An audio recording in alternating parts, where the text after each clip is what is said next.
Hi guys, welcome back. Today I just wanted to share some online resources that we use in our homeschool to make things go a little smoother.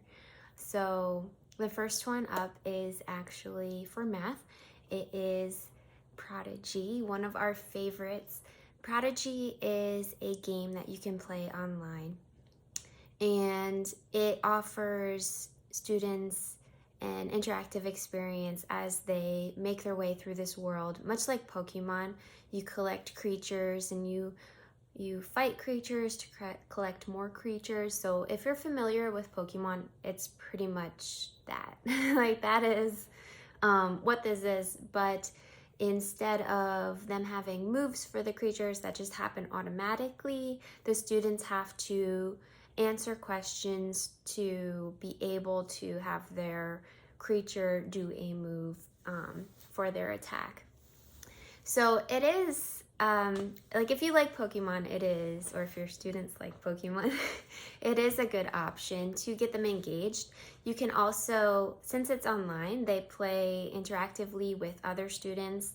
So my sons like to go on together and then go into the same world, and then they can play with each other as they make their way through this world together.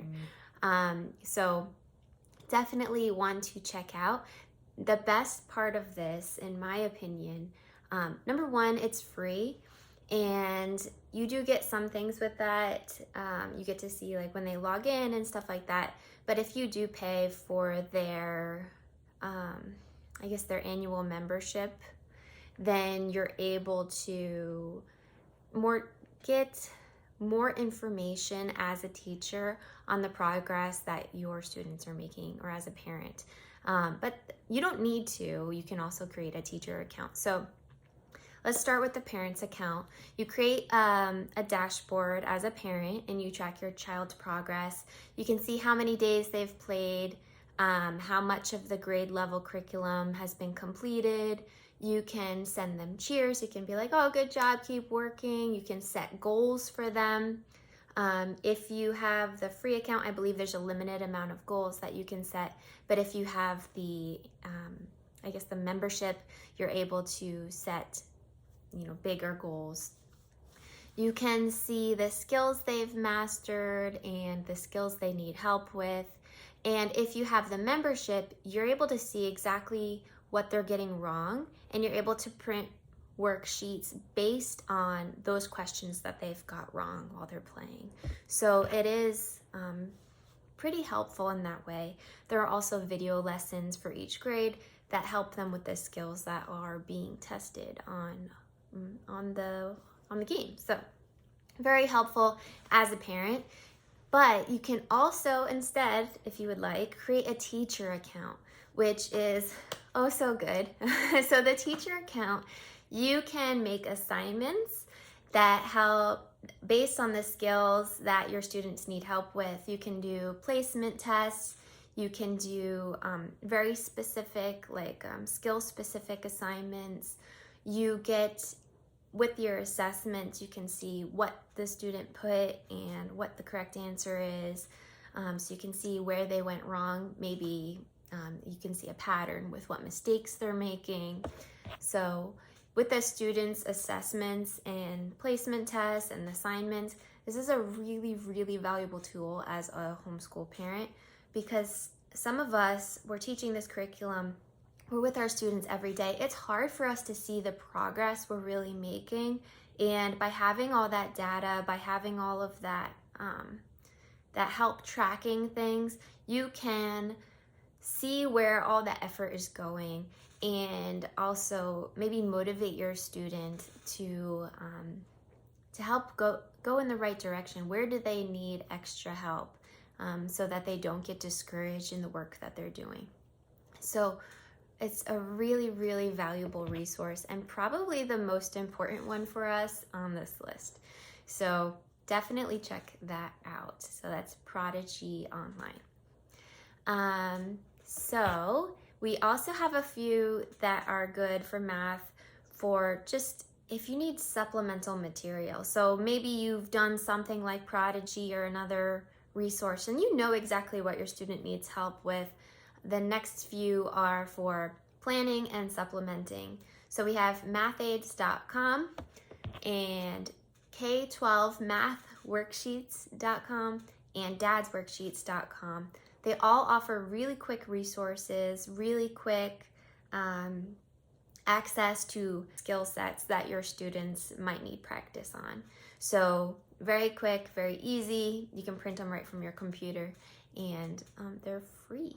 So that's a bonus there. So the other subject that we're covering is ELA. Reading is Fundamental is our most used website for resources. There you can find book suggestions based on Lexile level, grade, or age, as well as accompanying lesson plans and activities. They have memory match games that you can print or play online. We like to set up the projector and play together.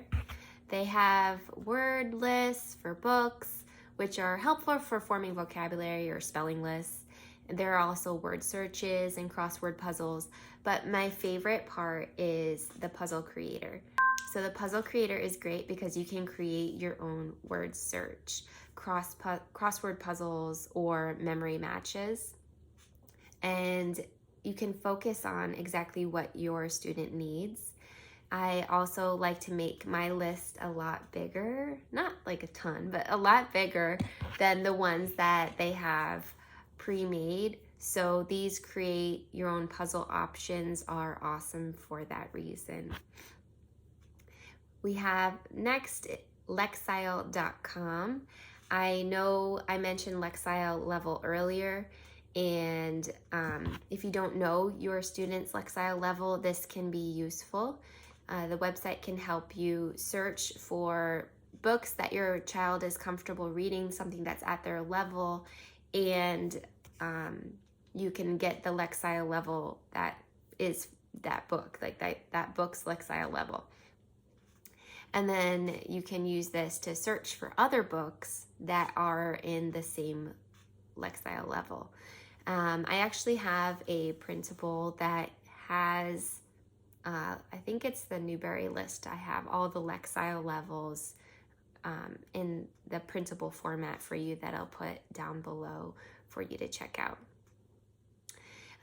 It's helpful for when you're looking for a book, but you're really not sure, is this going to be like way too challenging for my student, or is this going to be way too easy for my student? But maybe you don't have time to like sit there and like read through the whole book and to look through all the vocabulary and all that. This will give you that bit of help. There are lists like the Charlotte Mason list and the Good and the Beautiful list, which I also have principles for, that give you things that are appropriate for children that have already been pre-screened. There's another one, Read Aloud Revival, I believe has a lot of really helpful reading resources so that you're able to find books that have appropriate content. But I'll put some of those links down below as well to help you find books that are the appropriate level for your student. Because we just don't have the time to like read all of the books. We don't have the time to read all the books that our kids are going to read. So being able to go to a trusted list and then using something like this Lexile check to see if it's the right level for them can be helpful. There's also free places to get books. There's a few online libraries that are free. I'll put a few down below, but one that we use a lot is library.org. And this is actually opened up, I believe, from the Lexile.com website. It'll actually open up into library.org, which has free digital books that you guys can read together. I mean, I prefer print books, but digital books are great when a book is not available to you. So I think that's it for like the reading, like actual book websites. I'll put links down below again. So next we have K-12 Reader, which is a great resource for teachers to get a read on what other teachers are using in their classroom for their spelling list for the year. So they have the full 36-week breakdown of the spelling words for each grade level. And then they actually open up into this next one, which is readingvine.com, which has a ton of worksheets for ELA concepts like finding the main idea, story elements, grammar. They have graphic organizers and reading sets. They have reading logs. Like if you were to buy a set of worksheets for your student for the whole year, I feel like it would include some of each of these for each grade. So definitely worth a check out. They also have things like reading prompts and reading passages. So if you have a student that needs help with reading comprehension, or a student that needs more writing, but you're just out of juice for reading prompts, they have some there based on grade level, which is really helpful. And then finally, to end with some fun, we have the Prodigy English app. So Prodigy also creates a English game for students to play. It's a lot like a farm simulator game where you have to mine stone or cut down trees to build things. You go on quests, you build relationships with neighbors by completing quests.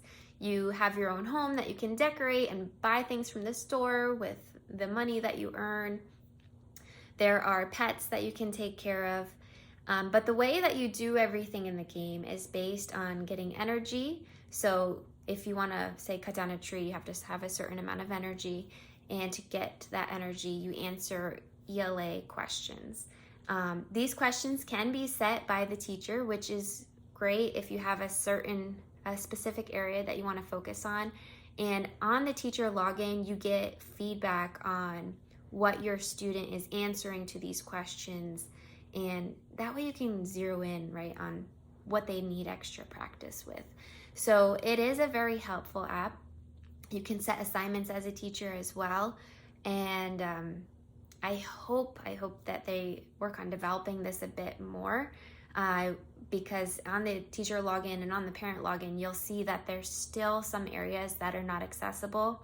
This game has been in development for a long time. It is a little bit more buggy than the math game, I'm assuming, because it's still in development, but hopefully they'll have that cleaned up soon and fully developed soon, because it does seem like a really phenomenal resource, especially for students who really, really enjoy those types of games. I feel like this is something that they could really get into if it's fine-tuned just a bit. So that's it.